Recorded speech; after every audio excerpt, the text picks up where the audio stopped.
Rayo ahí todo se ve. Sí, Listo. Entonces, un tema muy importante, pues que toca como dejar claro cuando uno está trabajando en Machine Learning, es que hay muchos tipos de aprendizaje.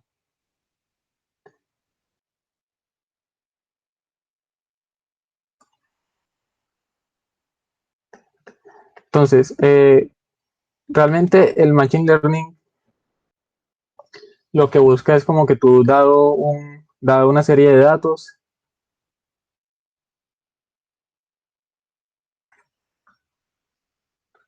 obtener o detectar patrones y que esos patrones me sirvan para nuevos datos. Entonces, típicas aplicaciones de Machine Learning, un programa que me detecte si el sentimiento de un mensaje de texto es positivo o negativo, eh, un programa que me detecte si hay cierto animal en una imagen, un programa que me clasifique cierta imagen como va a ver si el objeto que aparece ahí está en buena o mala calidad, etcétera. Entonces, digamos que hay muchas aplicaciones y realmente aquí uno está limitado es por la creatividad que uno tenga. Eh, Aplicaciones muy recientes que me han parecido muy interesantes. Uno utiliza Machine Learning avanzado para subirle la resolución a imágenes e incluso a simulaciones tridimensionales. Entonces, digamos, yo estoy haciendo una simulación de cómo se va a comportar el universo, la hago en cierta resolución y por ser en cierta resolución me va a ser más liviana y ya puedo utilizar un algoritmo de Machine Learning específico que me lo proyecta a una resolución más grande y es como si la hubiera hecho a esa resolución. Entonces ya son muchos los campos que están utilizando esto. Entonces, ¿qué, qué tipos de aprendizaje destacaría yo? Digamos que hay tres ramas principales. ¿Sí? Supervisado, no supervisado y de refuerzo o el popular reinforcement learning. Entonces, ¿qué tiene cada uno? Entonces, el supervisado eh, destaca porque yo siempre voy a tener una X y una Y. Entonces, yo clasifico, digamos que tengo unas características X y a partir de esas características X, yo voy a definir una Y que puede ser una, una etiqueta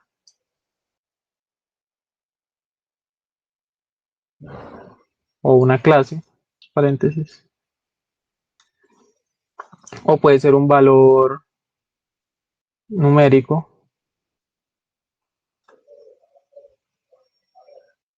y esto sería para temas de regresión.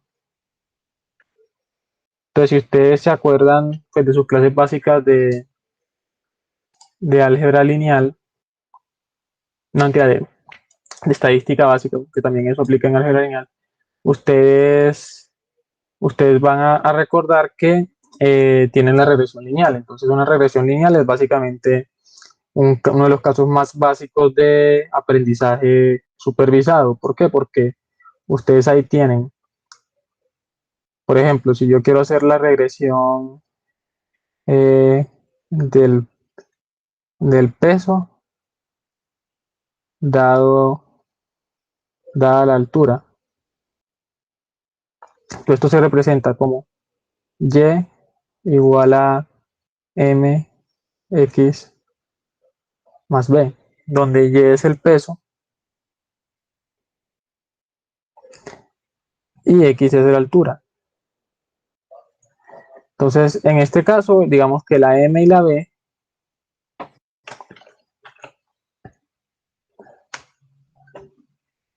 m y la b son parámetros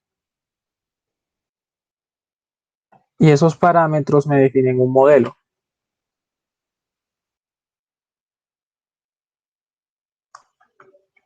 Y todo modelo es una herramienta computacional o incluso matemática que nos va a permitir hacer este proceso de aprendizaje automático. Entonces, en el caso de la clasificación, un caso podría ser, dada una imagen, hay un gato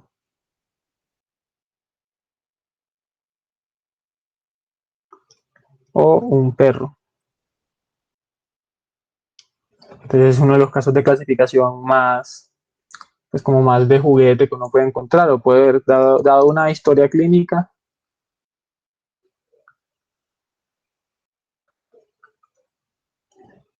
eh, el paciente tiene cáncer o no. Pero realmente aquí las aplicaciones son muchas. Entonces miren que ya en este tema de aprendizaje supervisado entran muchas cosas y realmente ahí hay muchas más subclasificaciones. Pero por ahora, ya la próxima clase digamos que entramos a revisar un poquito más, pero por ahora eh, dejémoslo en esto. Entonces, déjenme yo bajo esto un poquito. ¿Qué subramas del supervisado les destaco? Pues para los que quieran revisar. Aprendizaje,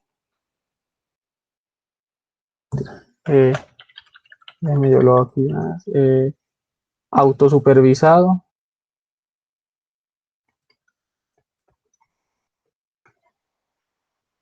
y semi supervisado.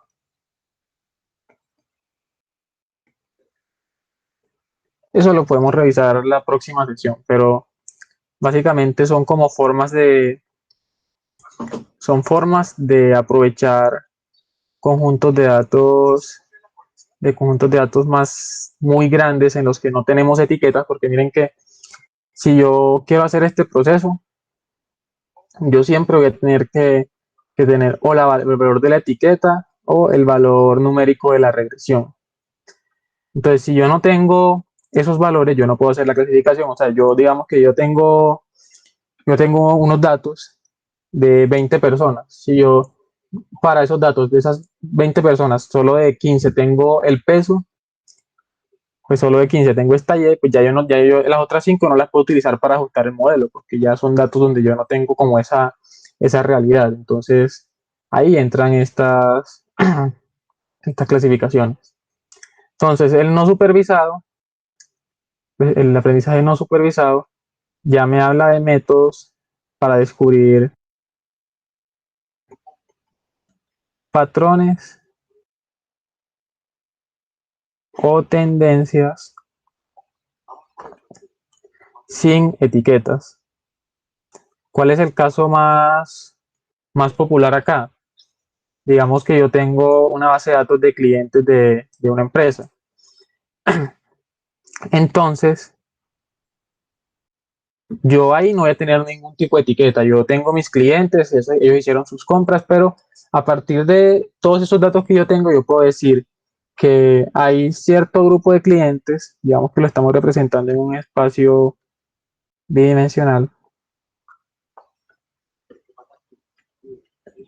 que se agrupan más juntos respecto a otros. Por ejemplo, aquí puede haber un grupo uno,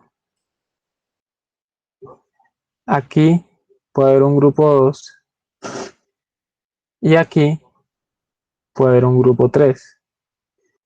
Y puede que este grupo uno pueden ser adultos mayores, este puede ser adolescentes y este puede ser universitarios, por ejemplo.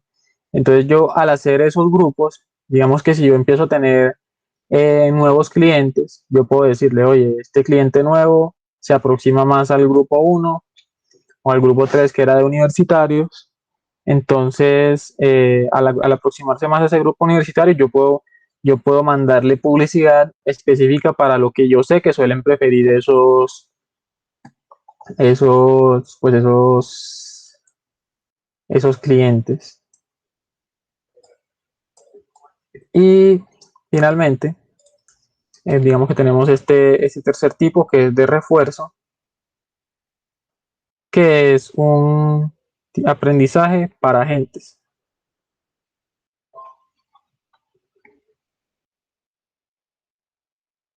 Entonces, ustedes habrán visto que hay algoritmos que ya juegan ajedrez, que que ya han aprendido a jugar Go, etcétera. Entonces, toda esa familia de algoritmos que realizan tareas se basan en aprendizaje por refuerzo y básicamente lo que uno hace al diseñar un algoritmo de aprendizaje por refuerzo es que uno diseña el entorno o el ambiente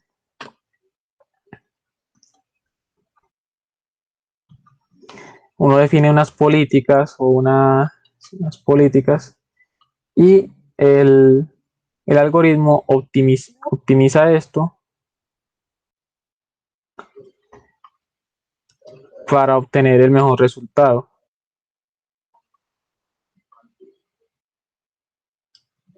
Entonces es una rama del aprendizaje que se ha venido usando mucho en temas de robótica, diseño de agentes inteligentes, etcétera. Hasta aquí todo claro con estos tres tipos de aprendizaje principales, supervisado, no supervisado y por refuerzo. ¿Tienen alguna duda? Alberto, a mí no me queda muy bien, no me queda muy claro lo del refuerzo. Esa parte de ambiente y políticas, no sé si de pronto lo puedas contextualizar con el ejemplo de ajedrez o algo como para entender un poquito mejor Listo, esa parte. listo de una. Entonces, miren que, pues aquí voy a hacer un tablero de 3 piezas porque para no enredarnos, pero digamos que aquí podríamos hablarlo incluso con el tic-tac-toe, el de la rayita. Entonces, si yo tengo el ambiente es como digamos este tablero, las políticas son, es el ambiente, las políticas son jugadas posibles e interacciones. Entonces, pues si yo tengo, digamos, yo tengo una serie de reglas, pues yo defino todo esto de manera que la inteligencia artificial, pues eso va a ser como una inteligencia artificial que juega a partir de unas reglas. Entonces yo lo defino de manera que él solo puede hacer las jugadas que son válidas. Yo no lo voy a dejar que él haga jugadas inválidas. Y yo también defino unas recompensas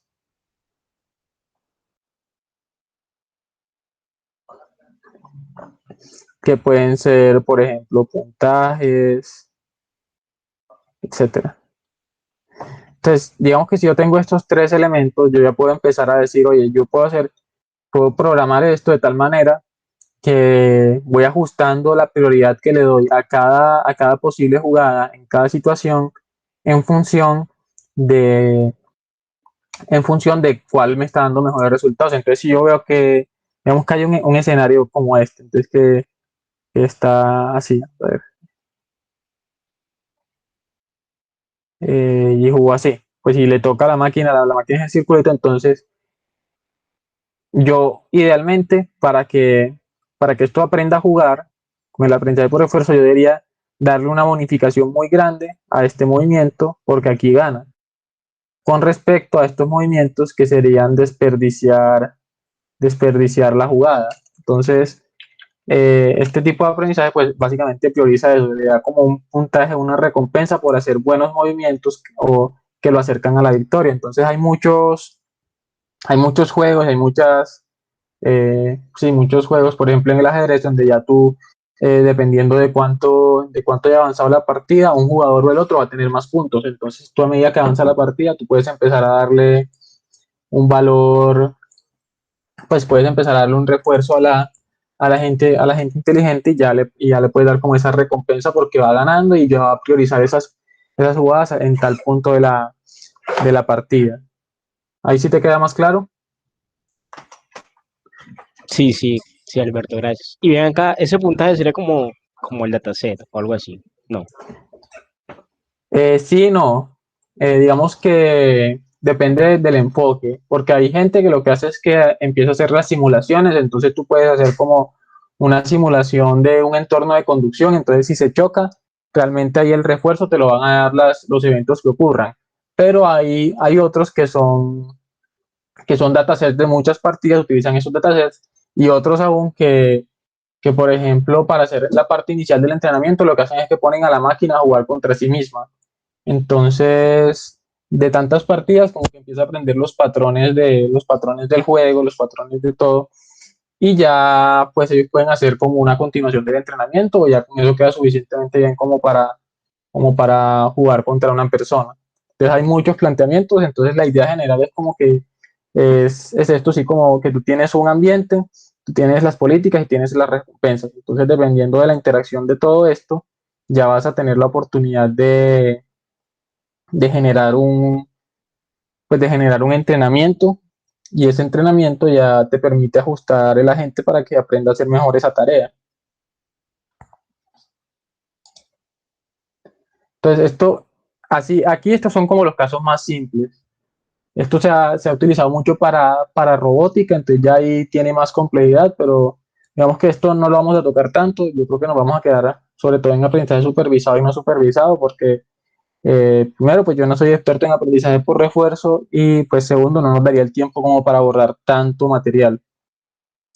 Pero si ustedes encuentran algún tutorial en línea y necesitan que yo les explique o que les ayude a explorarlo, con mucho gusto los ayudo. ¿Listo? ¿Alguna otra inquietud?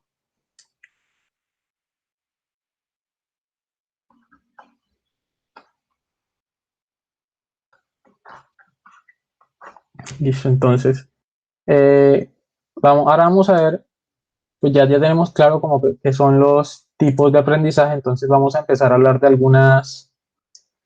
mm, de lo que son algunos términos clave. Entonces, primero, etiquetas. Bueno, mejor, hablemos primero de lo que es un conjunto de datos.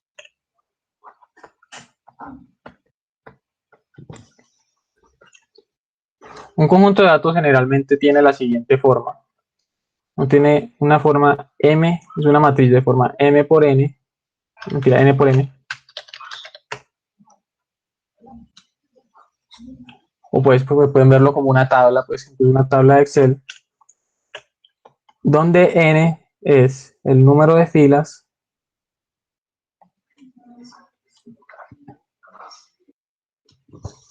que son las entradas del conjunto de datos y M es el número de características.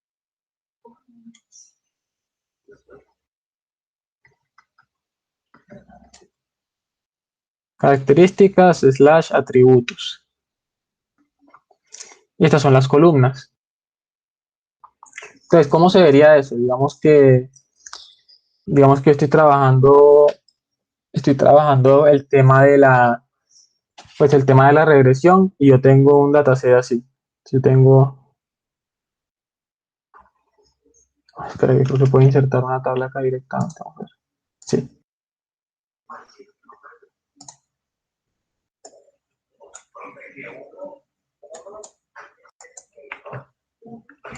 Entonces yo puedo tener, vamos a ver, n características. Entonces puedo tener edad, altura, eh, altura y peso. Entonces una persona puede tener 20 años, puede medir unos 160 centímetros y puede pesar 60 kilos. Otra persona puede tener 70 años, medir unos 65 y pesar 50. Y otra puede tener 10 años, medir unos 40 y pesar 35. Entonces miren que acá yo siempre voy a tener como este ordenamiento. Entonces acá tengo, cada fila es una persona. Puede ser persona 1, persona 2, persona 3. Y cada columna es un atributo, atributo 1, atributo 2 y atributo 3. Entonces un dataset casi siempre va a tener como esta configuración, al menos para temas de clasificación sobre datos tabulares. ¿Por qué? Porque puede pasar esto, puede pasar que yo tenga otro dataset en el que yo tenga solo estas dos informaciones, tenga una imagen y tenga una clase. Entonces, yo puedo hacer, aquí puede ser imagen 1. Esperen que acá hice esto muy pequeño, la grande.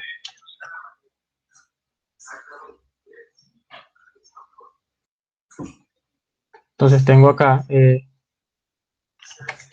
una imagen y acá tengo una clase.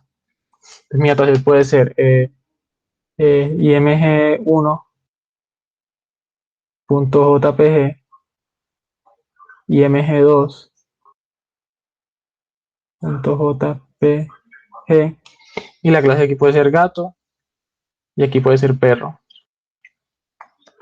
Entonces miren que acá ya, pues yo aquí lo estoy representando como una tabla, pero esto perfectamente podría ser que yo tenga una estructura de archivos que sea dataset, y esto contiene dos carpetas, una de gatos y una de perros. Y en cada carpeta tengo n imágenes. Entonces puede ser, a ver, imagen 1, imagen 2, así. Aquí también imagen 40, imagen 41, etcétera.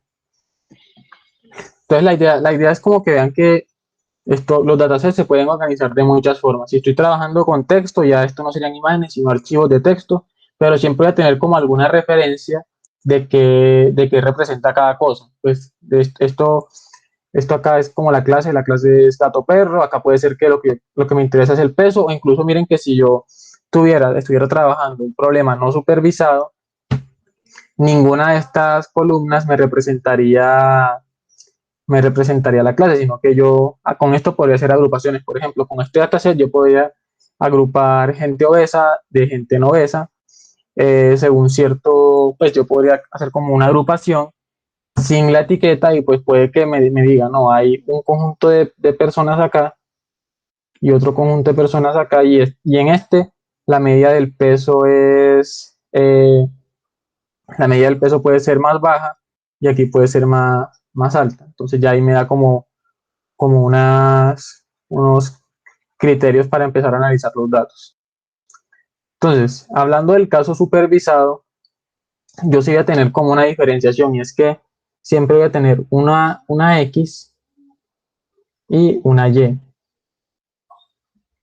Entonces, la X son las características independientes de cómo yo planteo el problema. Entonces,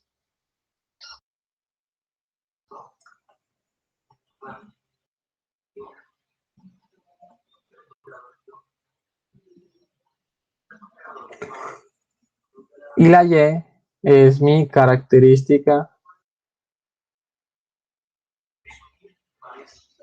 dependiente.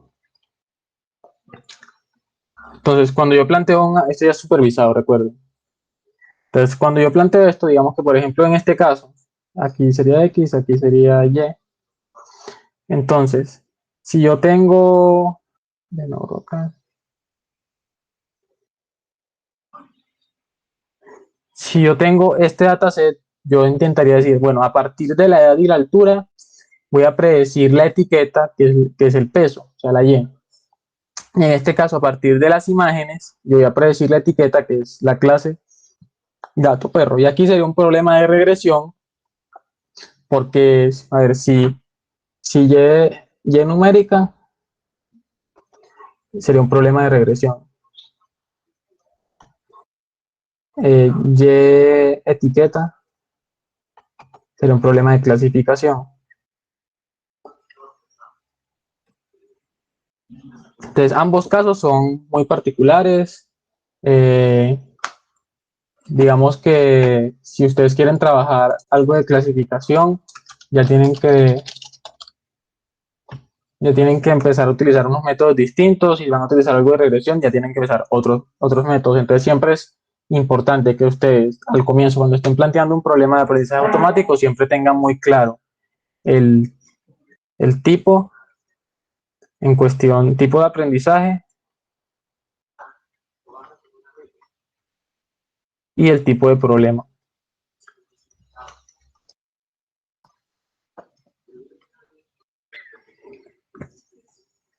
Importantísimo. Entonces,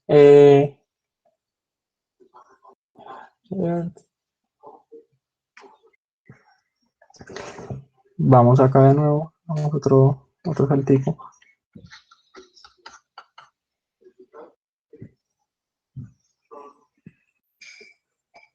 Entonces, no, yo les hablé anteriormente de los modelos. Entonces, ¿qué es un modelo? Es una representación de datos que define la relación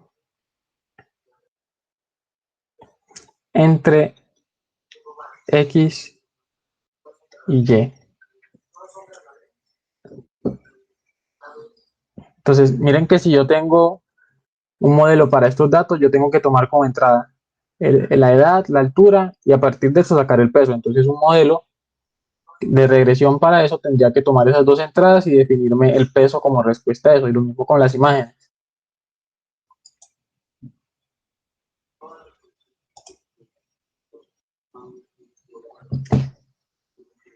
Mientras que pues ya en un problema no supervisado, pues ya no tendrían, digamos, esta Y ni nada, entonces ya tendrían que plantear el modelo de otra forma.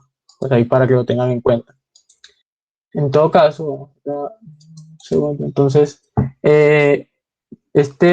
digamos que este paso a paso de los modelos tiene como dos momentos. Entonces, momento uno,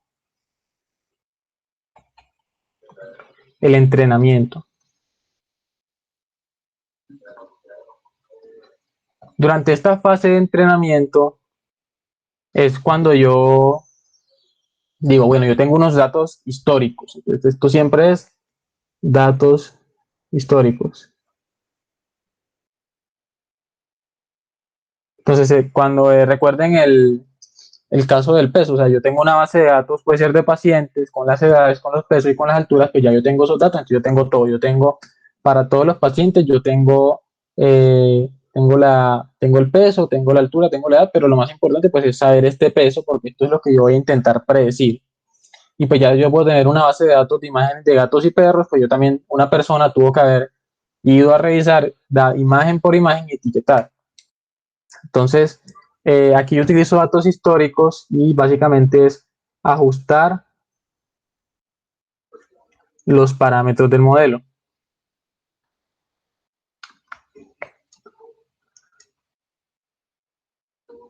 Y esto se hace para minimizar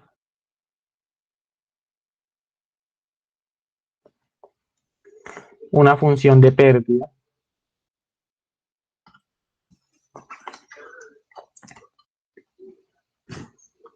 Entonces, si ustedes, los que tengan clara la teoría de la regresión lineal, se acordarán que la función de pérdida de la regresión lineal es el error cuadrático medio. Entonces, también conocido como MC, que básicamente es dado, digamos que yo eh, tengo Y, el Y real, y tengo Y gorrito, que es el Y que predice mi modelo, entonces es el cuadrado. Entonces, eh, con, este, con esta definición de error, digamos que hay una operación, pues hay unas operaciones matemáticas que uno define de manera que uno ajuste los parámetros del modelo de regresión lineal, que recuerden, es Y igual a MX más B. Entonces, para simplificarlo, asumamos que solo estamos teniendo en cuenta la edad, la altura. Entonces, la altura sería este valor.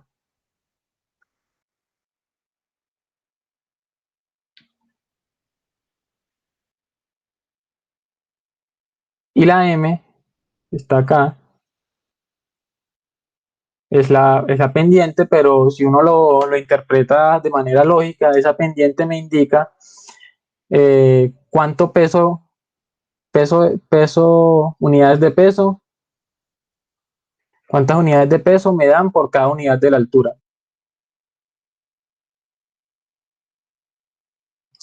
Y la B es el intercepto, que básicamente me dice el peso mínimo que tendría una persona con altura, pues con altura, a ver, sí, o sea, como el peso mínimo, digamos que recuerden que la gráfica es así, entonces, si yo tuviera una persona con peso cero, ¿cuál sería, pues con altura cero? Pues es un caso muy ficticio, pero si yo tuviera ese caso, ¿cuál sería la altura mínima, el peso mínimo que tendría acá?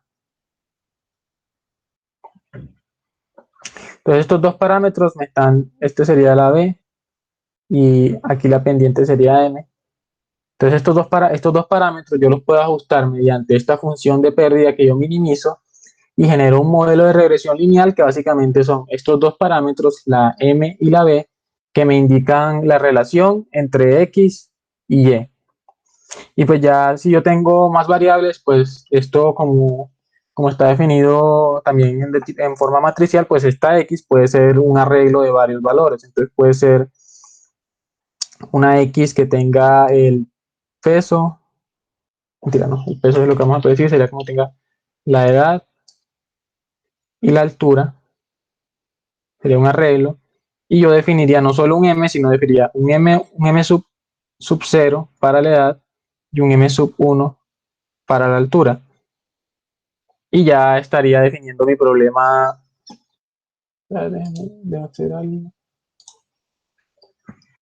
Y ya estaría definiendo mi problema a partir de estas dos variables.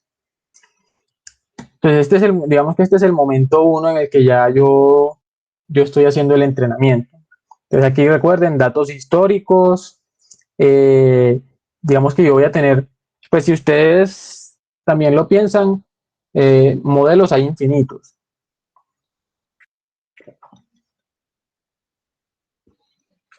Porque hay miles de millones de formas en las que uno puede relacionar unos datos de entrada con unos datos de salida, pues hay mil ecuaciones, mil cosas. Entonces, ¿dónde viene su participación como, pues puede ser como ingenieros de aprendizaje automático, científicos de datos? Es lo importante acá,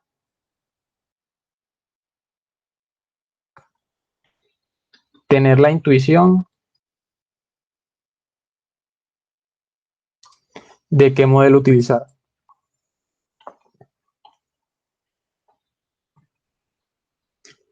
Y aquí ya cuando estoy hablando de modelo, estoy hablando de una plantilla. ¿Por qué? Porque si ustedes lo piensan, hay muchas familias de modelos. Hay familias, entonces tenemos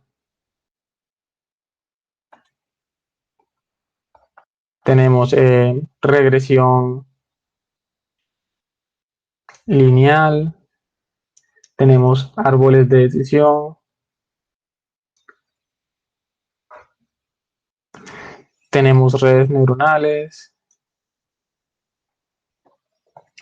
y una infinidad de métodos que en general lo que nos van a decir es, pues se van a ajustar mejor a ciertos problemas que a otros problemas. Entonces, parte importante siempre es saber, oye, yo tengo un problema, a ver, un caso simple, sin salirme de la regresión. Ustedes pueden plantear problemas de regresión que sean con datos continuos de salida o datos discretos. Entonces, por ejemplo, datos continuos pueden ser peso, altura. Pues porque recuerden que pues si ustedes hacen estas mediciones, siempre van a tener como, pues no importa si una persona tiene 55.5 kilos, eso no es una medición incorrecta. Pero también hay mediciones discretas. Por ejemplo, imagínense que ustedes tienen un negocio de renta de bicicletas. Eh, Ustedes nunca van a rentar. A ver, si ustedes, pues imaginemos que la Encicla fuera de pago, entonces yo quiero ver cuántas bicicletas estoy rentando en mi Encicla de pago al día. Pues yo no voy a rentar nunca 3.7 bicicletas, no. Yo siempre voy a utilizar 4, 5, 6, etcétera. Aquí sí puede ser 55.6, 178.1, etcétera. Entonces tienen que tener esto muy en cuenta porque hay métodos de regresión que se ajustan mejor a cada tema. Entonces, acá no es por salirme mucho, pero aquí para datos continuos, ustedes pueden utilizar regresión lineal básica, pero para datos discretos o de conteos pueden utilizar la regresión de Poisson, que está modelada de forma que las salidas son datos discretos. Y pues, digamos que también uno puede ser creativo. Digamos que esta regresión lineal básica siempre les va a poder traer valores numéricos, pero ustedes pueden hacer un redondeo. Entonces, digo, mi modelo va a ser tal que una regresión lineal, pero yo lo que me bote esto con una X, siempre lo paso a entero. Esperen que aquí me quedó como que feito. Entonces este resultado yo lo puedo pasar a entero.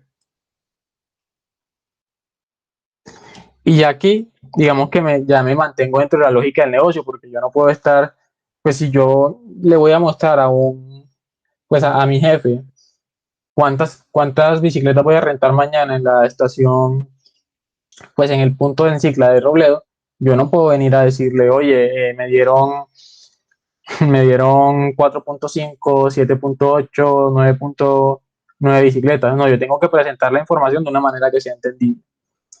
Entonces, ya aquí es donde empiezan a ver que esta parte del entrenamiento y de seleccionar el modelo, siempre hay que hacerla con mucho cuidado. Uno obviamente cuando está empezando, uno no sabe qué tanta variedad de modelos hay, es muy difícil tener esa idea, pero digamos que si uno se empieza a hacer la pregunta, no dice, no, bueno, vamos a preguntarle al profesor, me preguntan a mí, lo preguntan en el grupo de WhatsApp, qué modelo me sirve más para un dataset de precios de casa. Ah, bueno, ahí vemos, ahí empezamos a ver qué opciones hay. Entonces no es como que, no, ya tengo un problema de regresión, vamos a tirar una regresión lineal o una red neuronal así porque sí. No. Entonces, este momento uno, bueno, recuerden que se hace con datos históricos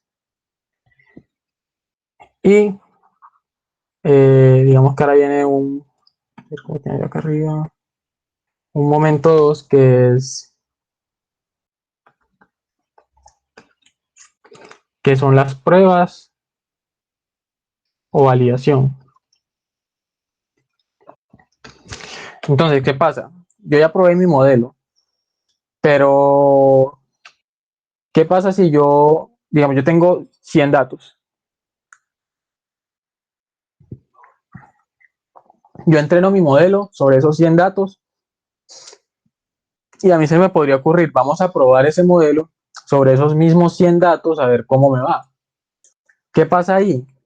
Ahí lo que pasa es que yo estoy haciendo una valoración incorrecta. ¿Por qué? Porque yo a este modelo no le estoy dando la oportunidad de ver datos nuevos. ¿Por qué? Porque ya aquí de una les defino el momento 3. Yo les había dicho que 2, pero mentira, eran 3. El momento 3 sería producción. Y esto involucra muchísimas cosas, involucra infraestructura, involucra pues que esto sea accesible para los usuarios, pero digamos que en estos momentos nos interesa algo y es que yo estos datos van a ser datos nuevos. O sea que mi modelo no va a tener ni idea de la distribución de estos datos, de cómo se van a ver. Entonces, si yo hago la validación solo con los mismos datos con los que entrené, yo nunca voy a tener esa idea o esa noción de cómo se va a comportar el modelo con datos nuevos. Entonces lo que uno hace generalmente es que uno viene y dice, yo tengo 100 datos, yo utilizo 90 para entrenar y tomo 10 para hacer pruebas. Y esto ya no lo hago con la función de pérdida, sino que lo hago con una métrica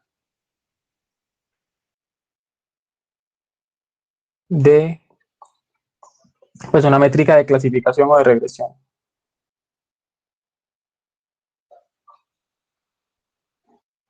Entonces aquí hay que tener clara la diferencia entre lo que es una métrica de clasificación y una métrica de regresión. ¿Por qué? Porque una métrica de clasificación es una función de pérdida.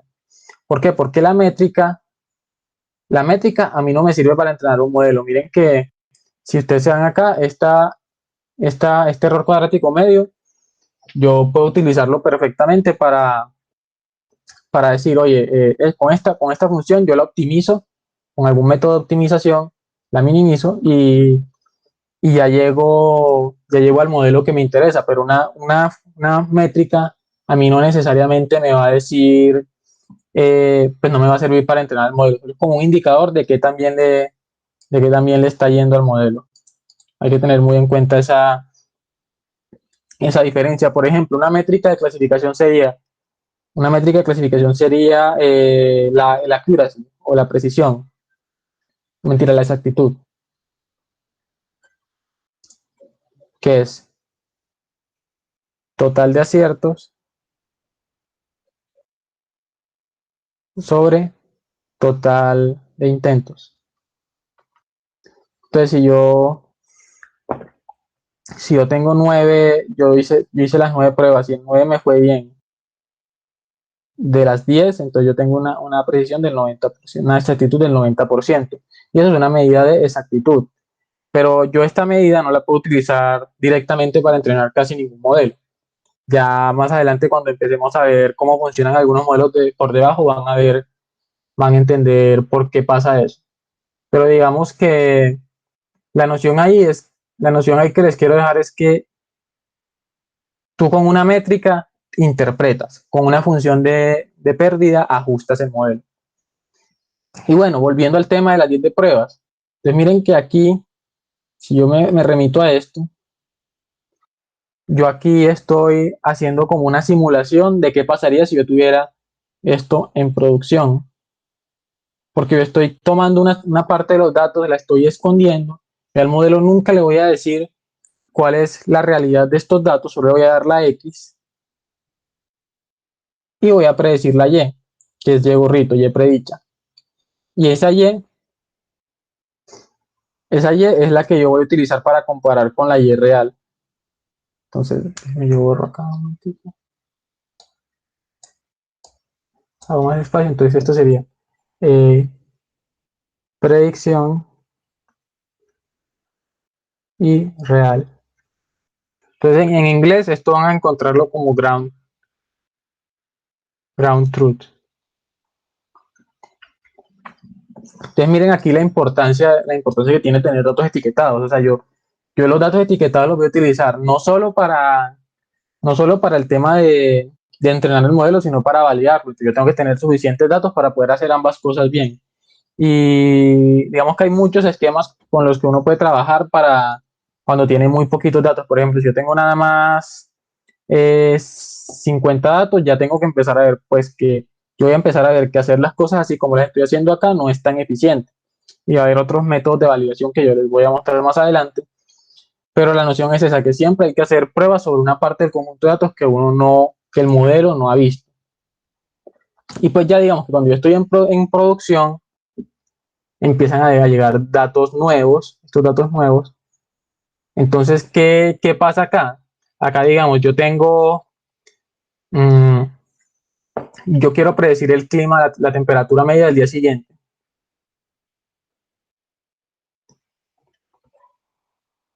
Entonces, todos los días yo voy a tener una información, pues, digamos que yo quiero utilizar la temperatura del día de hoy y otros datos, puede ser la lluvia, etcétera. Entonces, yo tengo una X, que puede ser precipitación, humedad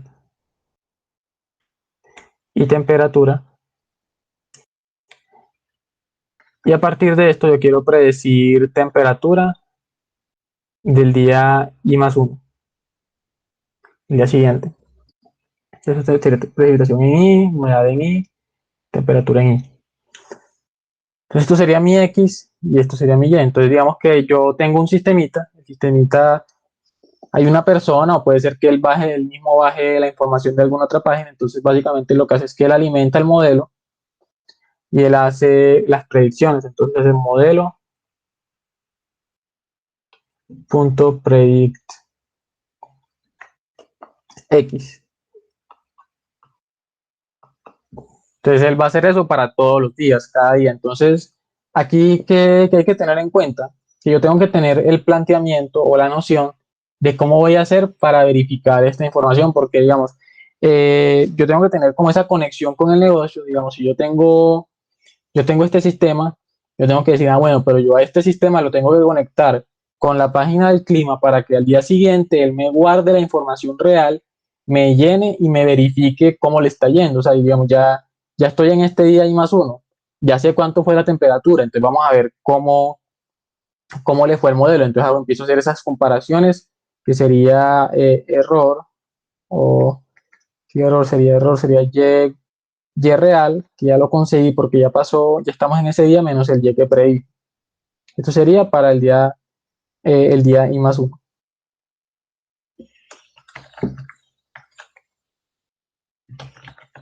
Deme un segundo acá, yo borro.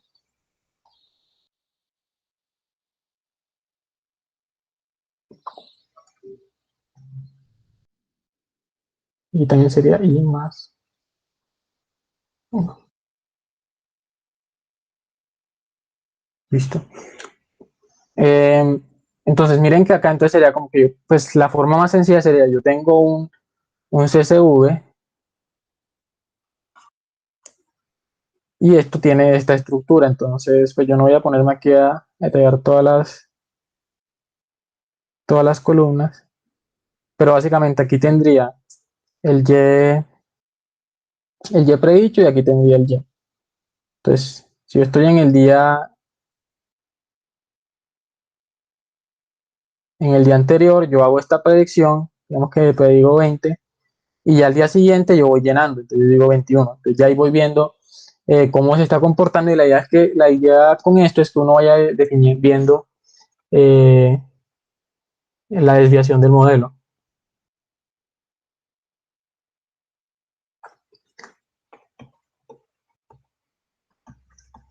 Porque digamos que yo implemento el modelo, pasa un mes, pasan 2 meses, entonces puede que mediante pase el tiempo, mediante que vaya pasando el tiempo, ya este error va incrementando. Digamos que aquí me está dando error de 1 grado, al día siguiente también me da error de 1 grado, pero digamos que ya yo me voy muy al futuro,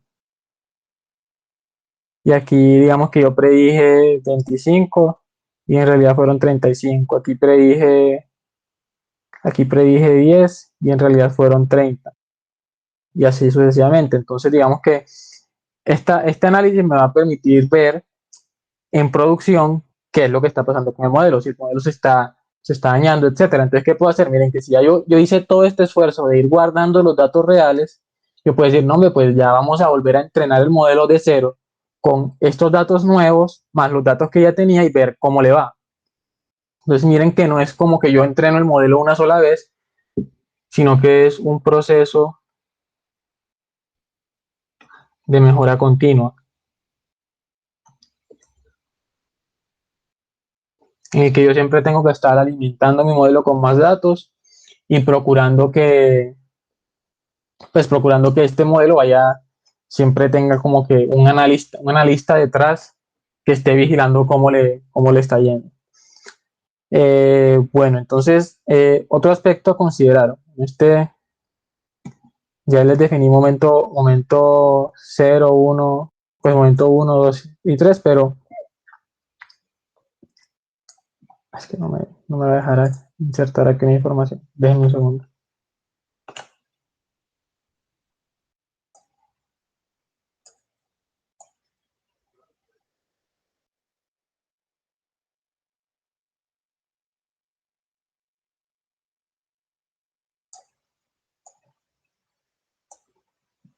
Listo.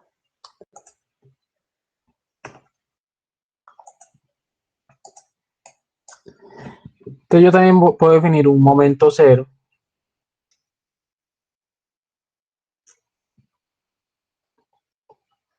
que ya ni siquiera va a ser de modelado ni de nada, sino que va a ser de etiquetado de los datos. Etiquetado, limpieza, etcétera.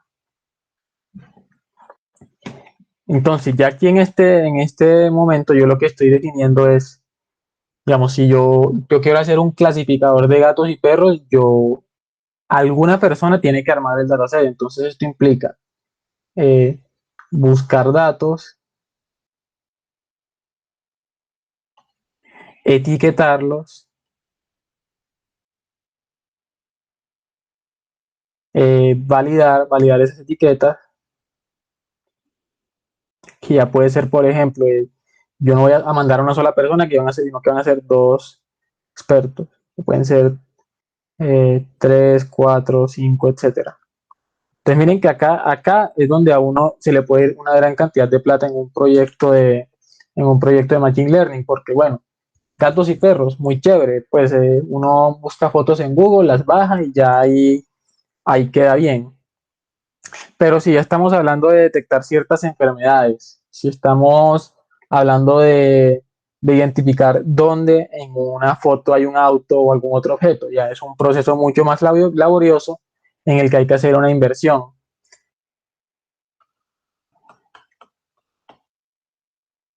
Y es una inversión no solo en horas, no solo en horas de etiquetado,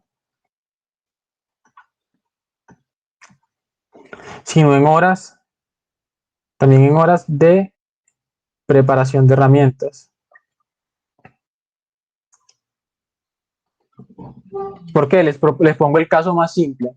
Si ustedes están pagando estas horas de etiquetado, ustedes quieren que la persona que está etiquetando se demore la menor cantidad de tiempo posible. Entonces ustedes siempre van a tener como que darles una serie de herramientas que les faciliten esta tarea. Entonces en el caso,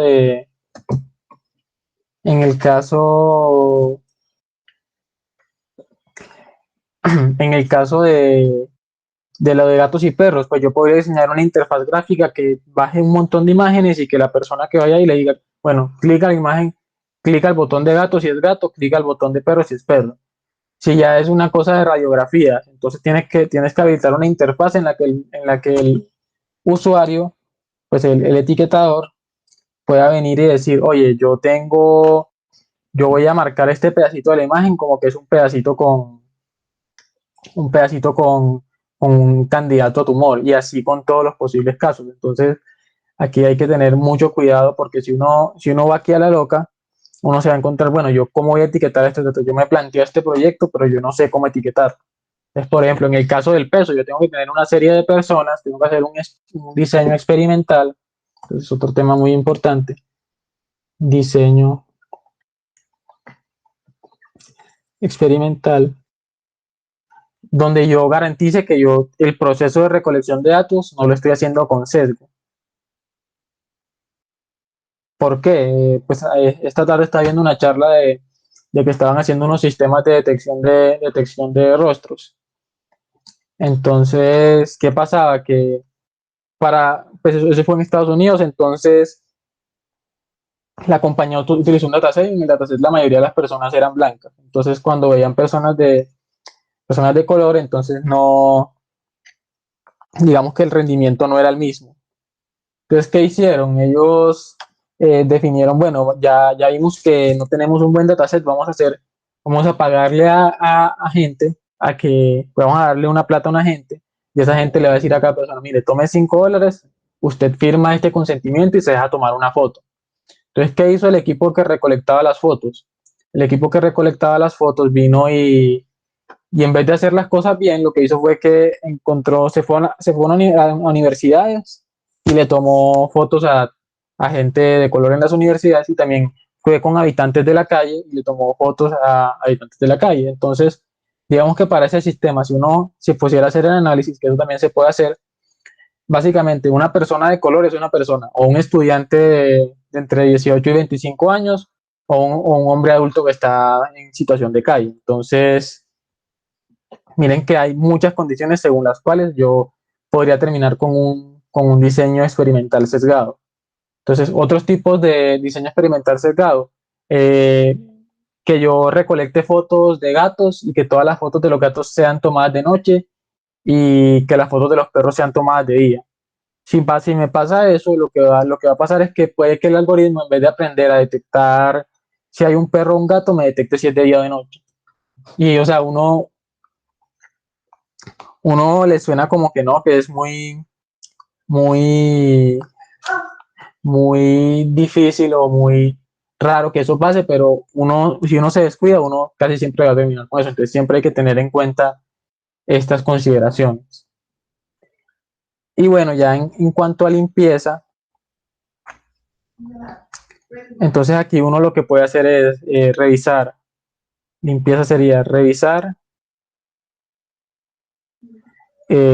los datos para buscar anomalías.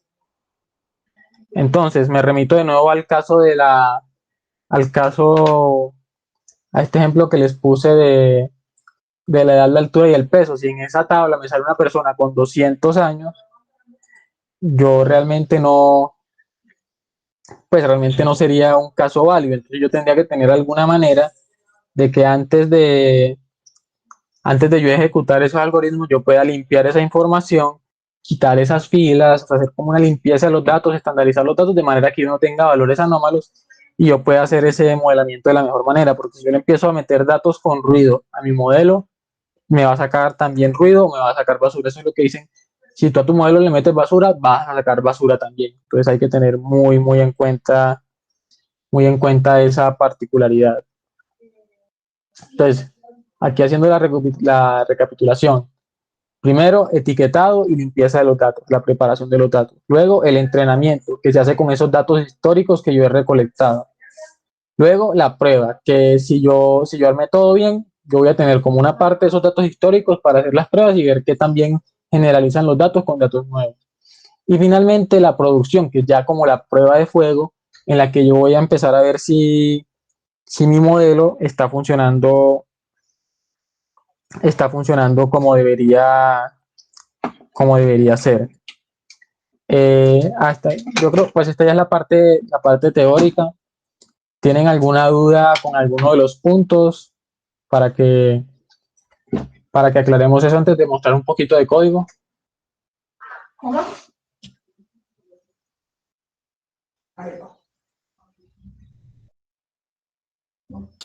Alberto, yo tengo una pregunta que es con respecto a la función de costos.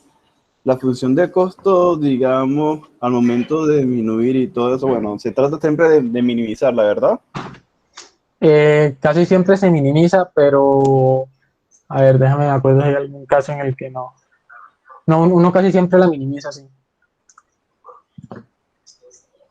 Pues son muy pocos casos en los que uno maximiza esa función de costo. Pues hay problemas que uno los puede plantear así, por ejemplo, si tú estás trabajando con un algoritmo de aprendizaje por refuerzo, es posible que tú quieras maximizar la función de costo.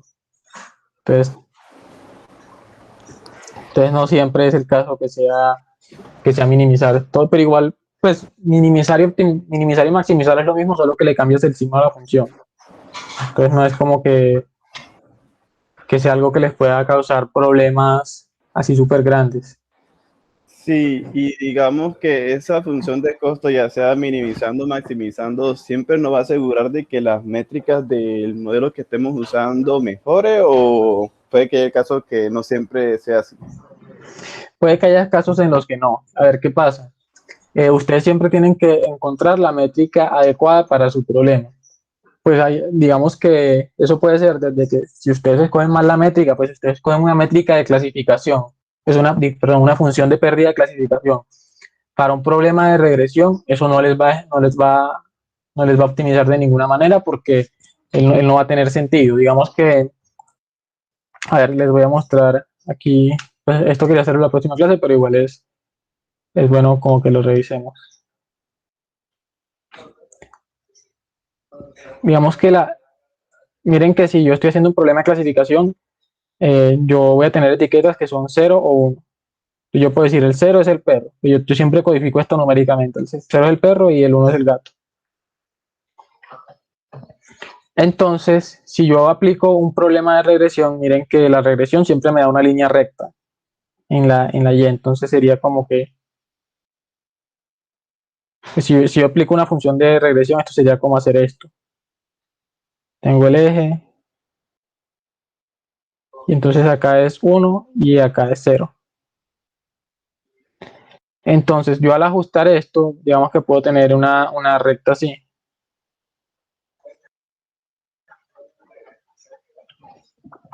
Pero miren que aquí es muy difícil controlar cuando esto se va a pasar y se va a ir para la parte negativa. Puede ser menos 1.5, se puede ir muy por encima, puede ser 2.5, puede ser 10, puede ser 100. Entonces aquí esto es muy difícil de controlar, entonces tú no vas a tener como que una forma de decir, restrínjame los resultados a este rango. Entonces luego va a ser muy difícil decir, oye, yo tenía uno acá, pero me dio 100. ¿Yo cómo mido ese error? O sea, yo voy a decir, me equivoqué por 99 unidades. ¿Esas unidades de qué son? Entonces se vuelve muy, muy complicado. En cambio, una función, una función de pérdida para clasificación, que sería la función sigmoidea, que es más o menos así. Ella llega acá al 1, llega al 0, pero ella nunca se sale de ese rango. Digamos que independientemente de los valores que tú le metas, eso nunca va a llegar al 1, pues a lo máximo que va a llegar es al 1 y a lo mínimo que va a llegar es al 0. Entonces ya aquí tú puedes decir, no, no, yo lo máximo que voy a alcanzar aquí es 1, entonces mi mejor caso va a ser 1, entonces ahí el error es 0, en el caso de que esto hubiera sido 1. Y acá, digamos, si aquí el mínimo es 0, entonces si a mí me dio 0 y era 0, entonces ahí también el error va a ser de 0. Entonces es mucho más fácil de que un modelo se optimice así. Entonces miren que aquí ya solo en este caso ya se ve bastante la diferencia. Entonces ahí como que siempre tienen que tener en cuenta que va a haber funciones de pérdida mejores para según qué problemas. Y pues ya eso es como una intuición que uno va desarrollando. Digamos que, por ejemplo, para casos de datos, pues hay algoritmos a los que uno le puede meter una función de pérdida para regresión. Entonces, yo utilizo el error cuadrático medio si mis datos son continuos, pero si mis datos no son continuos, yo busco una función de pérdida que me aproxime el comportamiento de la distribución discreta de Poisson. Entonces, digamos que ahí siempre hay que tener como esa intuición. Y pues ya en el tema de métricas, ahí sí, pues digamos que uno tiene como más libertad para ponerse a inventar y pues no le va a afectar tanto el entrenamiento, pero sí tiene que tener en cuenta que le va a afectar la interpretación.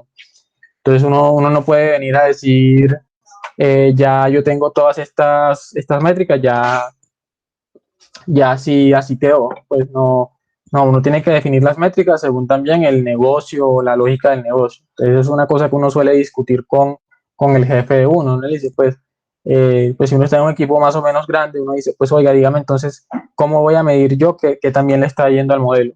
Y ya a partir de eso definen bien las métricas. ¿Ahí te quedó claro? Sí, muchas gracias. Listo. ¿Alguna otra duda? Alberto, yo tengo una pregunta en la parte del momento de producción. Es que tú dijiste que como que ese proceso siempre es como de mejora continua, ¿verdad? Pero, o sea, como la cantidad de tiempo que se tome en ese momento depende como de los datos que necesita el modelo o qué. O sea, es que, a ver, tú en el ejemplo que pusiste creo que era algo como de precipitación, clima, lluvia, algo así. Ujú. Pues yo no sé mucho de clima, pero me parece que esos datos pueden ser muy variables. Pero, por ejemplo, si yo estuviera haciendo, pues no sé, un modelo que cuente unas piezas industriales, por ejemplo, Ujú. siempre la misma condición, digamos que, o sea, siempre va a estar contando las mismas piezas y de pronto, no sé, en la misma condición de foto. Entonces ahí el tiempo de producción o como el tiempo de ese análisis de mejora continua sería muy corto o eso de pronto no tiene que ver como con el tipo de datos, sino con otras cosas. A ver, es que cuando yo digo tiempo de producción, no es como si fuera que el tiempo que hay entre la producción de cada pieza, eso es un parámetro distinto. Yo aquí lo que me refiero es que ya es una etapa en la que tú ya tienes el modelo entrenado y ya estás trabajando sobre datos nuevos. Es decir, digamos que yo tengo datos históricos, fotos, etcétera, de mi línea de producción de enero de 2020 a diciembre de 2021. Yo entrené mi modelo y lo voy a poner en producción a partir de febrero de 2000, digo, de enero de 2020 a diciembre de 2020. Lo voy a poner en producción eh, a partir de, pues ponle tú, febrero de 2021. Entonces, en ese tiempo de producción, digamos que no es como si yo estuviera diciendo, no, yo entre cada pieza estoy definiendo entre cada pieza estoy haciendo tanto tiempo, sino que ya todo lo que venga después es el momento en el que yo estoy en producción. Entonces ya digamos que ahí yo, digamos, digamos, la más fácil, monté una cámara, la cámara la conecto a un computador, la cámara tiene un actuador o hay algún sistema que cada vez que pasa un objeto toma la foto y cuando toma la foto dice, bueno, analiza el objeto y dice, ¿está bueno o está malo? Entonces ya ahí, eh, digamos que si yo tengo el sistema bien montado, eh, yo puedo llevar como una trazabilidad y digo, no, yo mandé esta pieza, solo confía en el modelo, pues uno no debería hacerlo, pero pues ahí está. Y, y digo, no, el modelo me está clasificando muy bien, no recibí quejas, entonces esa pieza en realidad sí estaba buena, entonces yo guardo el dato, entonces ahí yo guardaría aquí como, ahí sería que yo haría. Eh, Perdón, me cambió de color.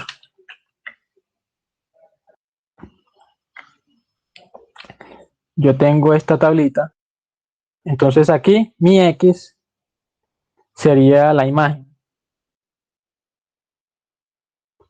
Entonces miren que aquí ya sería solo pues no sería una sola columna porque una imagen es una matriz de píxeles, pero pues aquí podemos como que abstraerlo, entonces tengo mis imágenes, entonces aquí tengo el Y, el Y gorrito, la imagen uno aquí podría ser, entonces digamos que ya tengo mi modelo montado, entonces aquí digo, uno es bien, y era bien, entonces digamos que ya hice más predicciones, entonces acá me dijo uno bien, ese estaba malo y en efecto estaba malo, pero puede que ya por acá llegue, han pasado muchos días, y Y ya aquí, vamos a ver, ticos, y aquí, digamos que mi modelo me dice que estaba malo, pero en realidad está bueno.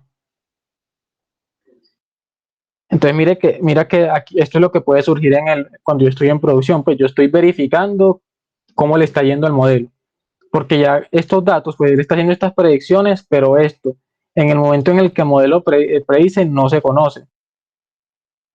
Yo solo conozco el dato, la imagen y la predicción que hice con el modelo, pero no conozco la realidad. La realidad yo la defino con el proceso de calidad, pues que puede ser tener el feedback del cliente o que yo después de aplicar el modelo yo tengo, digamos, un empleado que hace una inspección visual muy superficial y ya me dice, oye, si esto está bien o está mal.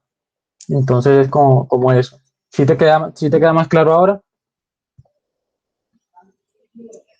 O sea, sí, pero, o sea, lo que yo no entiendo es como, entonces, como por ejemplo, cuándo ese proceso termina o si eso nunca termina hasta que el modelo se deje de utilizar. ¿Qué? Listo. Entonces, yo digo proceso de mejora continua y es porque realmente es un proceso de mejora continua. O sea, tú mientras tengas ese modelo en producción, yo tengo ese modelo a disposición del cliente, tú deberías estar cada cierto tiempo reentrenando ese modelo. Porque lo más probable, eso se llama, vamos a ver, déjame yo verifico acá,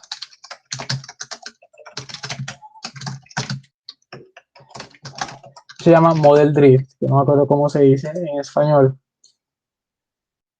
Pero si tú buscas esa terminología acá en internet, en esta página, vas a ver que es algo muy normal y es que es como cuando te empiezas a decir, oye, mi error está incrementando, y pues tú puedes hacer un montón de análisis estadísticos para ver de qué manera está incrementando. Pues puede pasar que a ti, pues a ti te siga clasificando muy bien todo lo que, pues te diga, si esto estaba bueno, eso sí estaba bueno, pero te puede dar muchos casos en los que te diga que eso estaba malo cuando en realidad está bueno. Entonces, eh, pues hay muchos tipos de errores y dependiendo de esos errores es que tú empiezas a decir cómo vas a ajustar el modelo.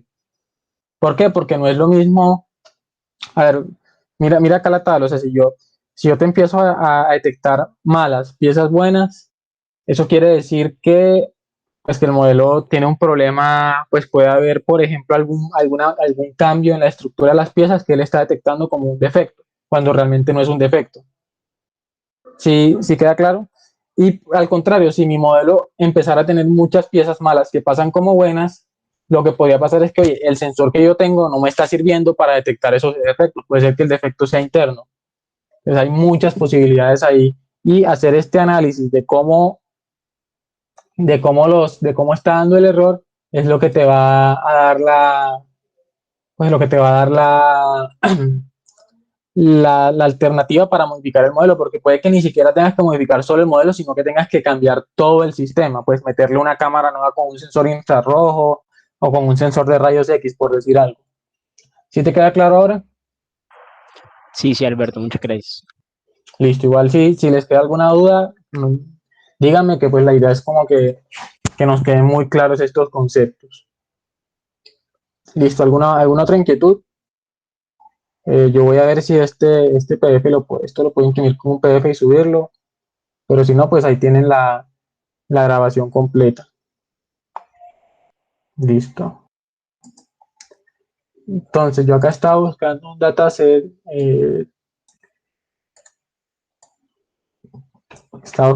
entonces yo quería hacer esto como una sesión interactiva, pero no sé si llegaron a instalar el BC Code con la extensión que les dije. Sí, la Sí, de Live Share, creo que se llama, como se diga. Listo, entonces miren, eh, vamos a ver, esta es una extensión de Visual Studio Code que es muy chévere porque mira, yo aquí puedo hacer share.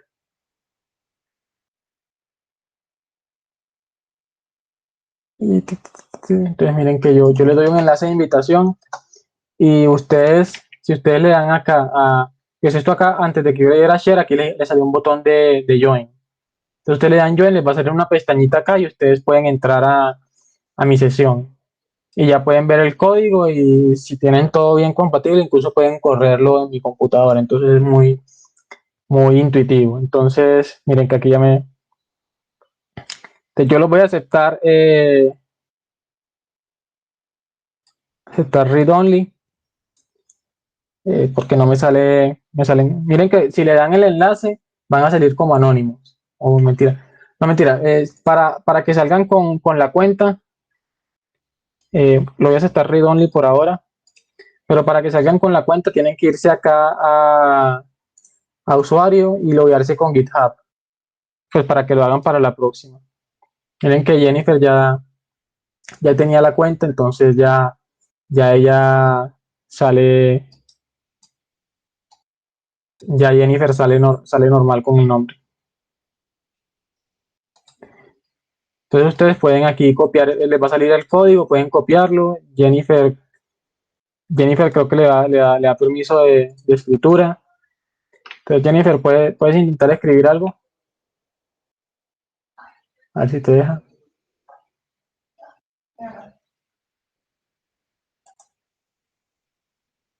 o no te deja. Ah, sí, miren, entonces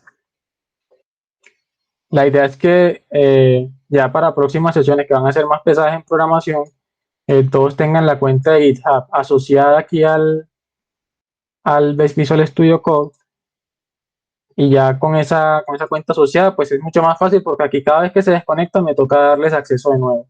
En cambio, cuando tengan la cuenta ya se lo vean así de forma transparente y no tengo que darles ningún permiso. Y bueno, aquí otra cosa buena es que pueden ejecutar su código, pues pueden copiar el código directamente. Entonces, como quieran, pueden ver la sesión, pues ver la grabación o pues ver la transmisión que yo tengo, o pueden simplemente meterse acá en el VS Code y ver cómo voy corriendo todo.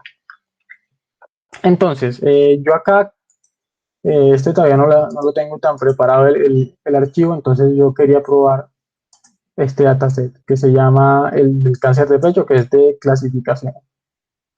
Bueno, mentira, hagamos este de housing. Entonces, este California Housing, básicamente lo que tiene una información. Vamos a ver, yo acá, miren que puedo ir corriendo y acá a la derecha me va a salir el código que ejecutaba. Entonces ahí está cargando. Entonces ya él aquí leyó el data frame, que es un archivo CSV. Entonces miren que yo muestro este DF columns y tengo las columnas. Entonces recuerden, la X, recuerden que yo tengo el número de filas y el número de columnas. Entonces, esta librería Pandas lo que hace es que me da una forma muy chévere de leer archivos CSV. Miren que yo acá, dejen, yo hago esto más pequeñito. Yo acá lo que tengo es la URL de un archivo CSV en internet. Entonces se la voy a pegar por acá para que ustedes vean que ustedes realmente pueden llegar y descargar todo de ahí. Entonces si ustedes lo abren en Excel, es un archivo con filas y columnas. De hecho, vamos a descargarlo y vamos a abrirlo.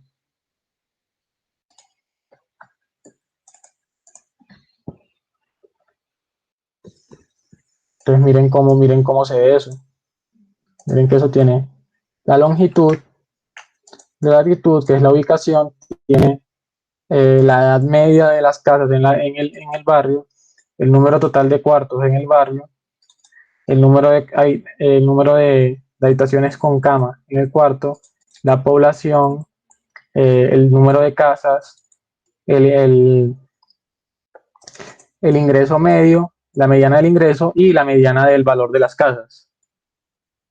Entonces, esos datos, digamos que ellos lo que quieren es, a partir de toda esta información, ellos quieren venir a predecir cuál es el precio, la mediana del precio de las casas. Yo tengo un barrio nuevo, yo quiero saber cuánto me va a costar la casa ahí a partir de todos estos datos. Entonces, miren que ahí ya tenemos como ese problema de negocio. Entonces, yo al hacer esto, miren que yo tengo este objeto, este data frame, es un data frame de la librería Pandas.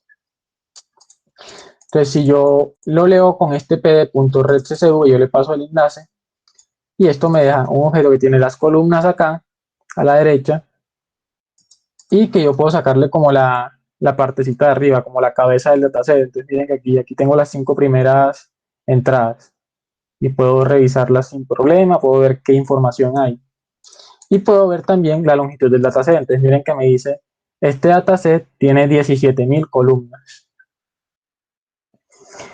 Entonces, un primer paso muy importante es la exploración de los datos. Entonces, yo acá voy a importar, pues yo voy a hacer esto, voy a decir, voy a crear una nueva celda. Acá en BC Code ustedes hacen una nueva celda, así que ponen estos 3 caracteres, el numeral y 2 porcentajes.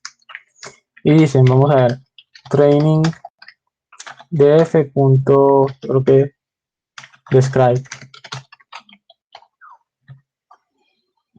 Entonces miren esto tan chévere. Yo con el método describe puedo obtener el conteo de los datos. Esto me dice cuántos valores no nulos hay acá. Entonces aquí ya yo estoy viendo, bueno, este dataset está limpio en el sentido de que yo para todas las entradas tengo valores. Para todas las variables tengo todos los valores. Y tengo la media. Entonces mira, me dice que la edad media de todos los barrios es 28. La media de los cuartos es 2.600. Y así con todo, miren, la media de los valores de las casas es $200.000. Entonces es un poquito caro. Entonces ahí ya tenemos que podemos empezar a explorar los estadísticos básicos. Tenemos el mínimo, entonces el mínimo de precio es 15.000 y el máximo es 500.000, medio millón de dólares. Entonces todo esto importante para que hagamos un análisis exploratorio de los datos. Entonces creemos otra celda. Entonces digamos que pues hay una librería que se llama Matplotlib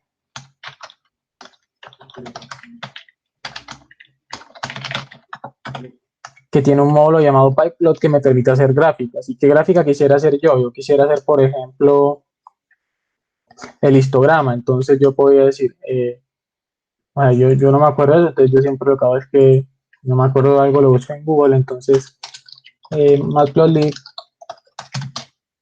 plot histogram.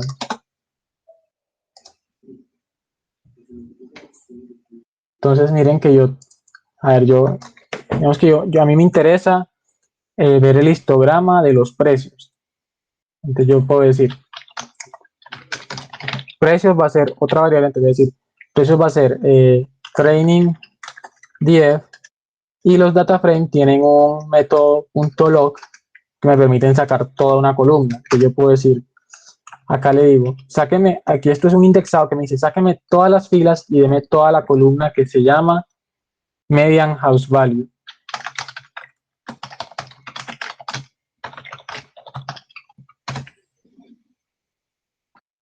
Entonces yo puedo decir, bueno, y aquí le digo punto values. para que me dé un arreglo. Entonces yo puedo decir, a ver, imprimir precio, a ver qué me sale. Me da un error. Este error sí. Con este error sí va a estar pesadito. Entonces, vamos a hacer solo el print. Entonces miren que esto acá me sale como un arreglo con todos estos valores. Y yo quería aquí mostrarles pero este error es pesadito de resolver. Vamos a ver si le puedo resolver de una vez.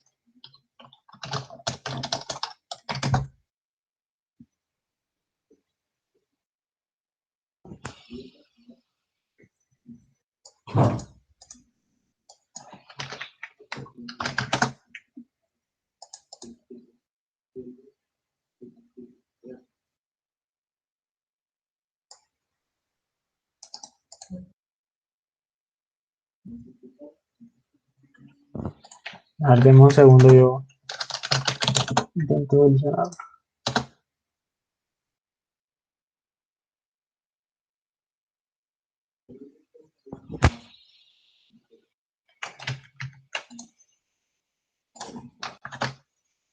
No.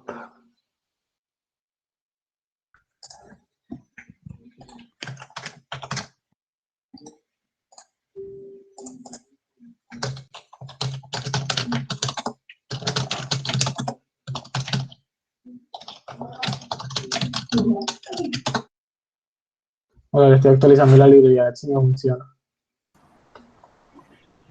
Pero pues es un error de librerías, pues eso suele pasar bastante con los environments de Python. Entonces uno lo que hace es que se pone a googlear y encuentra la solución.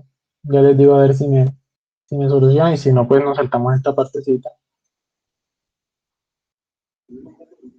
Sí, de hecho ahí te dice que tienes que ver con la versión de la librería.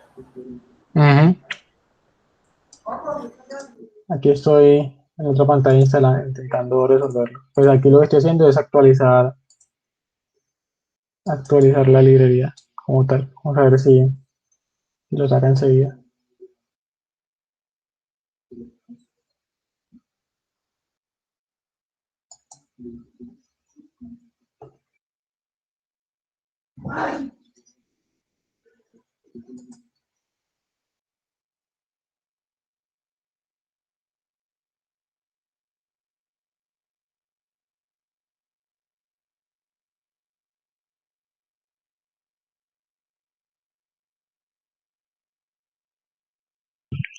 Alberto, una pregunta, ¿cuál es la diferencia entre ese Visual Code Insiders y, no sé, el normal? O sea, el que no sé. Sí, eso la principal diferencia es que Insiders trae todo este tema de la extensión para que ustedes se puedan conectar acá.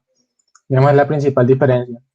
De resto es muy parecido. Entonces, si ustedes quieren trabajar con el normal, pues no hay problema, sino que no tienen acceso a esa funcionalidad, y pues yo quería como que probarla. Ah, ok.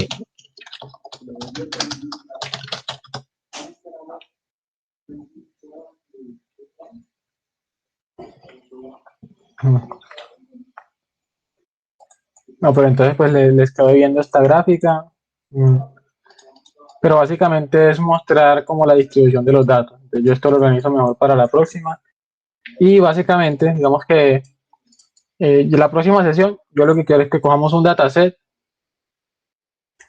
le hagamos todo el proceso de limpieza, todo el proceso de exploración de los datos ya con gráficas y todo el asunto, y que de ahí vayamos a la parte de hacer la clasificación. Entonces, miren, aquí para que cerremos con el tema de cómo hacer el split, y luego hagamos un modelito simple.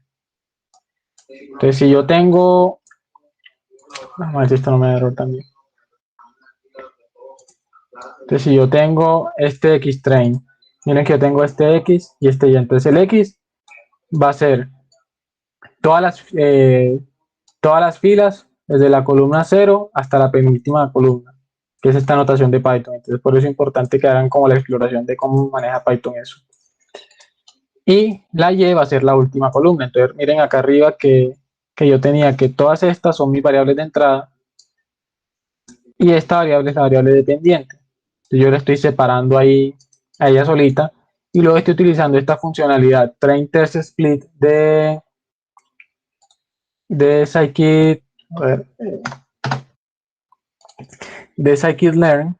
Miren que estoy importando esta función train-test-split. Esto lo que hace es que me dice, tomo la X, tomo la y tomo el tamaño del conjunto de pruebas, que era esa partecita que yo guardo para hacer después.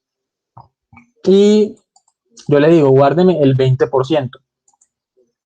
Entonces yo ejecuto acá. Miren que me cogió 13.600 datos para entrenamiento y 3.400 para prueba. Entonces yo estos datos no los voy a utilizar en primera instancia. Entonces yo lo que voy a hacer es que ahora voy a decir, designar punto, creo que es de este módulo. Miren que él tiene unos módulos acá, el scikit-learn. Yo importo regresión lineal. Perdonen acá, que me lo escribo. Acá importo la regresión lineal. Entonces, ¿cómo se crea un modelo? Miren, la regresión lineal es la plantilla. Entonces yo cojo modelo, va a ser igual a esta plantilla. Y él te permite colocar unos parámetros, pero por ahora vamos a utilizar una regresión lineal súper básica. Entonces yo le voy a decir modelo, voy a ajustarlo, y le voy a mandar el xtrain y el ytrain. Entonces esto por debajo hace toda esa optimización de la función de pérdida, que es el error cuadrático medio, con los datos de entrenamiento. Entonces yo ejecuto esto y miren que ya mi modelo, él ya está ajustado, entonces ya pasa de ser una plantilla a ser una instancia de un modelo. Y si yo le digo que me muestre los coeficientes, me va a mandar este arreglo. ¿Y qué significa este arreglo? Esto me está diciendo, para cada una de estas 8 variables, miren que yo tengo longitud 1, latitud 2, edad 3, cuartos, pues habitaciones 4, habitaciones con cama 5, población 6, casas 7, ingresos, la medida de los ingresos 8. Entonces para cada uno me está diciendo el peso que esto tiene a la hora de predecir el precio. Que ya estos son los parámetros, este es el modelo ajustado.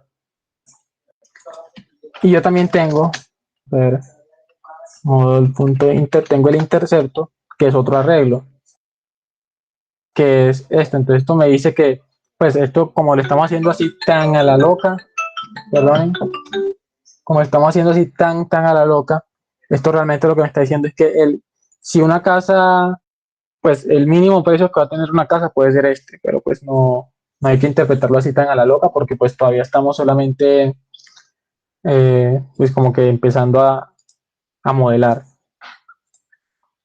Y pues ya estos valores son los que me definen el modelo. Estos son las pendientes. Pues recuerden que como tenemos un problema de 8 variables de entrada, es como si tuviéramos un problema de 8 dimensiones. Entonces yo estoy ajustando mi modelo sobre un espacio 8 dimensional.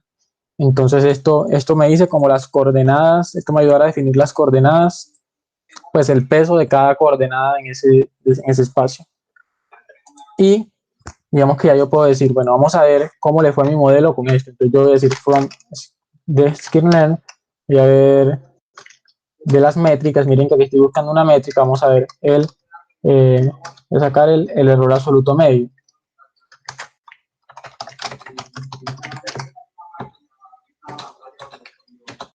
Entonces yo voy a importar esa función y yo quiero saber, no sé, vamos a ver, yo quiero decirle yhat, que es y gorrito, va a ser igual a model.predict xtrain. Y recuerden que el y verdadero, pues el y verdadero va a ser el ytrain. Entonces yo digo mi error absoluto, mi error absoluto medio va a ser utilizar esta función min absolute error con ytrain y yhat. Y yo puedo imprimir ese error. y vamos a ver qué nos da. Perdón, aquí no tenía que darle ahí arriba. Era aquí. A ver, me está diciendo mi observer no está ahí. Era aquí, listo. Entonces me está diciendo que en promedio mi modelo se está equivocando en una cantidad de 50.000, que pues es bastante. O sea, yo aquí no hice casi nada de modelamiento, no hice limpieza de los datos, entonces miren que me está dando un error muy alto. Y eso fue sobre los datos con los que entrenó. Vamos a ver cómo le va con el resto de datos. Entonces yo puedo decir, vamos a hacer la predicción ahora con ytest hat, que va a ser predecir con el modelo sobre xtest. Y vamos a calcular el error de nuevo. Pero ahora sería ytest versus ytest hat. Y vamos a imprimirlo.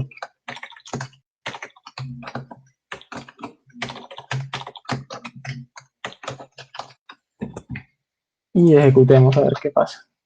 Y me dio 51.000. Entonces miren que me dio más alto. Entonces eso es como el comportamiento que uno esperaría. ¿Por qué? Porque yo estos datos no los utilicé para entrenar, entonces son datos nuevos para el modelo y es lo esperable que el modelo no se comporte tan bien como sobre los datos que ya entrenó. Es como cuando uno está estudiando para un parcial, si uno le salen los ejercicios que ya hizo, pues muy fácil, si le salen unos nuevos, no tan fácil. Entonces ya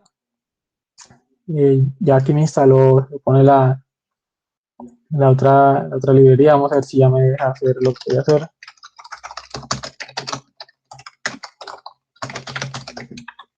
No, entonces yo esto lo voy a revisar y lo tengo corregido para la próxima.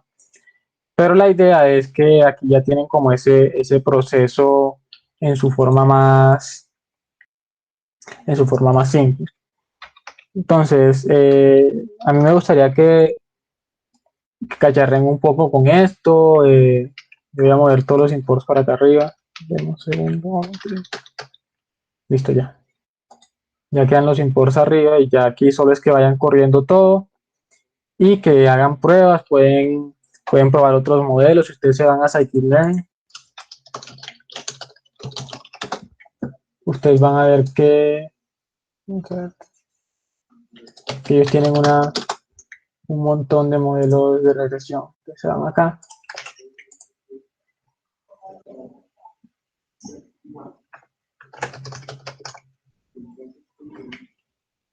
Se van a esta página que les voy a poner acá.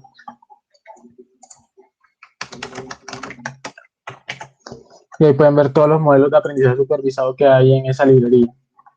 Y pues ya ahí pueden empezar a explorar, a jugar, etcétera. Entonces, no sé si tienen alguna duda, alguna inquietud.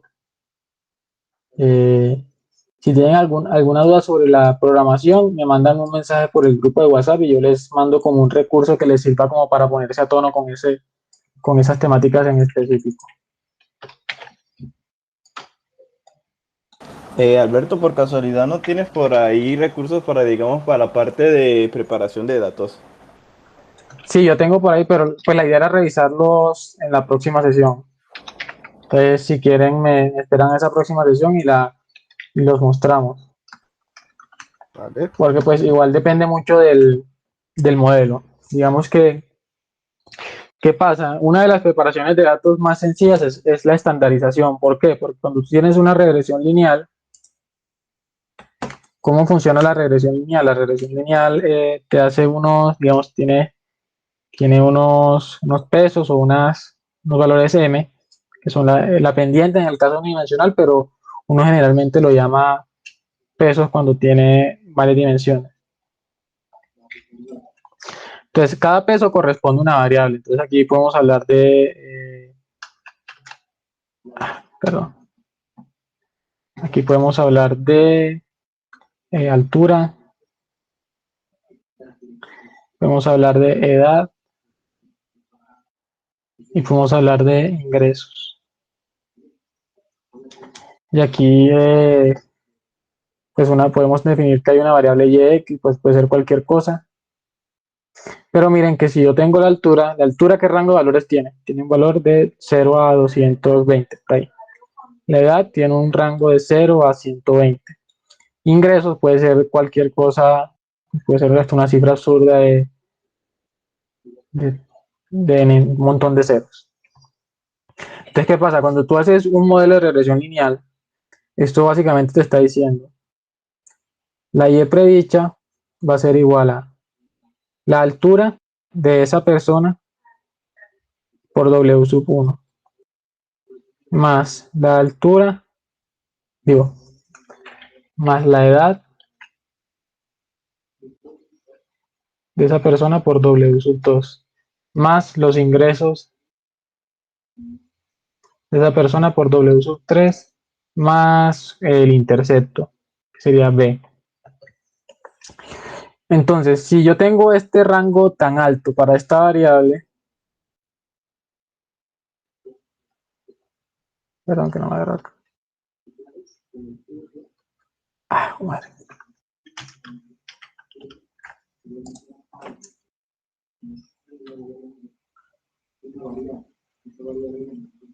Entonces, si yo tengo valores tan altos para esta variable, entonces eso quiere decir que una variación relativamente pequeña, pues una variación de 10.000 pesos no es tan grande no es tan grande, pero pues uno puede tener una variación de 10 años, eso sí es una variación grande.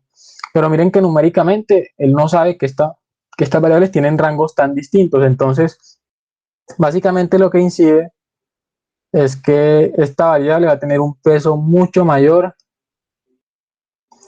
que estas dos, solo porque el rango de valores es muy grande. Entonces uno lo que hace es que viene y hace un proceso de estandarización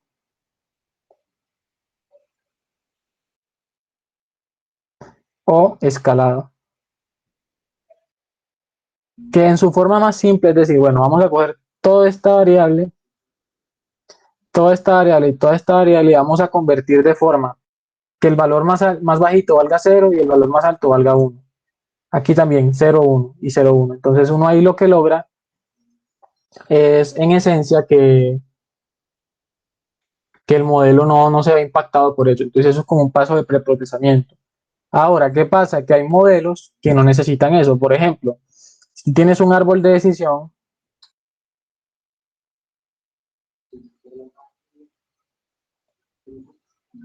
el árbol de decisión funciona de esta manera. Él básicamente, así de forma súper simplificada. Digamos que tú tuvieras un problema súper simple, entonces en esa forma más simple él va a decir, yo tengo un rango de valores de 0 a 100, a 0 a 1000. Entonces él dice, no, de 0 a 100, eso significa que la persona es clase 1. De, de 100 a, de 100 a 600 es de clase 2. Y de 600 a 1000 es de clase 3. Entonces él particiona los datos en intervalos. ¿Y qué pasa? Que si yo tengo este dato en escala de 0 a 1 o en escala de 0 a 1000, realmente no importa porque los intervalos van a ser lo mismo, solo que yo voy a dividir el intervalo. Aquí sería un intervalo de 0 a 0.1, de 0.1 a 0.6 y de 0.6 a 1. Pero no tiene un impacto, entonces hay que saber, digamos, cuándo es necesario. O sea, si yo le hago el escalado acá, no es que me dañe los resultados, pero pues no va a servir para nada, va a ser inútil. En cambio, con una regresión lineal, yo sí tengo que hacer esos pasos. Entonces, a mí me gustaría como que tener esa oportunidad de explicarles bien, de explicarles bien cuál caso, pues cuál tipo de procesamiento se le hace a cada dato. Listo todo.